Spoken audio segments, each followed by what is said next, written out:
Hey everybody, and welcome back to the Statuesque Events YouTube channel. As always, I'm so excited to see you guys here, back with us for more tips on planning your weddings coming up in 2022, 2023, and beyond. Now, for today's video, we're going to be talking about wedding trends in the New York and New Jersey area, which is super exciting. For those of you who don't know, I was born in New York, raised in New Jersey, so I mean, anything having to do with New York and New Jersey is very close to my heart, and I'm so excited to be sharing about wedding trends in my hometown area. All right, before we get too far, let me go ahead and introduce myself. My name is Faye Shala, and I'm the owner of Statuesque Events. We're a wedding planning and design company based in the DC metro area, but we do weddings all over, right? Of course, including New York, but we've gone as far as Vegas to Florida. We've got a wedding coming up in Zanzibar. We've done weddings in Connecticut. We do weddings all over the United States and beyond, and we love producing modern multicultural weddings. I'm also a coach to wedding and event planners, and I run an accelerator coaching program called Planners Who Profit.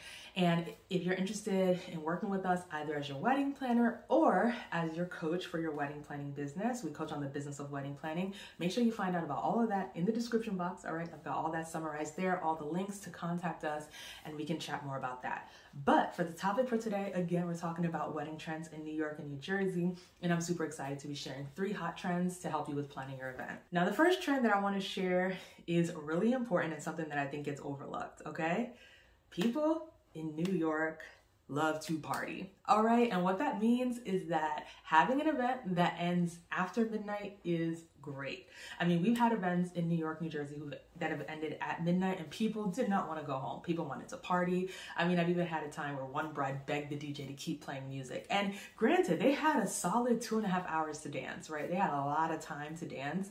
They danced for 2.5, I want to say almost 3 hours. So it wasn't because they didn't have a chance to party. It's just because that's what we do in New York. You know, we're very high energy. We like to party. We like to dance. So you want to make sure that as you're carving out your budget and everything, that you're setting aside a little bit of money so you can pay extra to extend your reception a little late, right? Maybe extend it to 1 a.m. or even 2 a.m. if you think your crowd will stay out that late. If you're in New York, New Jersey, and you already know your family, your friends, they're ready to get lit, save the money, pay the venue a little extra, okay, to keep your party going a little late, because people will stay, they will dance, and they will make use of it. So that's like a major tip, especially now coming after the pandemic. People have been home for so long, like people are just ready to be out. That's just the vibes right now in New York. So you definitely want to make sure that your wedding stays lit, you let it stay open, let people party, do whatever they got to do, even if that means you leave and go take a nap or whatever, but let people party, because that's what they came for, all right? Another big wedding trend in New York is the fact that floor wraps have pretty much become a staple. Like, they become a staple for weddings, having an elaborate, beautiful custom dance floor or a beautiful custom aisle runner for your ceremony. All of these things have become almost staples, right, in the New York area.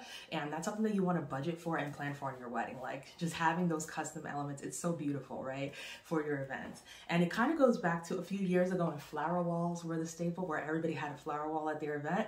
Well, now floor wraps are the new flower wall, and you want to make sure that you carve out time, space, and money to have those at your event, because it just elevates everything and it looks beautiful. And who doesn't want something custom at their event?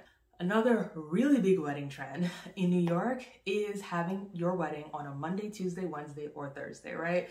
Gone are the days where weddings are dedicated to Saturdays, Fridays, and Sundays. Nope, people are getting married every single day of the week in New York. You can save a little bit of money, by the way, by getting married on a weekday that's not a Friday. You can definitely save a little bit of money that way. But not only that, it's not weird, it's not odd, it's not any of those things. Just go ahead, start your wedding at 6 o'clock so people have a little bit of time to get to you after work, and you're good to go. That is becoming the norm, and it's just becoming a standard. And especially now when there's a huge demand for venues, there's a huge demand now that things are reopening, you know, that's something definitely to consider as you're planning your event. So there's nothing weird or strange about getting married on a Tuesday or a Thursday. Go for it if it works for you and for your wedding. So that wraps up my list of 3 wedding trends for the New York and New Jersey area. I hope that you liked it. If you liked anything in here, or if you found it helpful, make sure you hit that like button and you subscribe, okay, because we've got so much more coming your way, and I want to make sure you don't miss any of it. So guys, I can't wait to see you guys in the next video. Like I said, we've got so much more content coming your way, but till then, enjoy your day, and I'll catch you in the next video.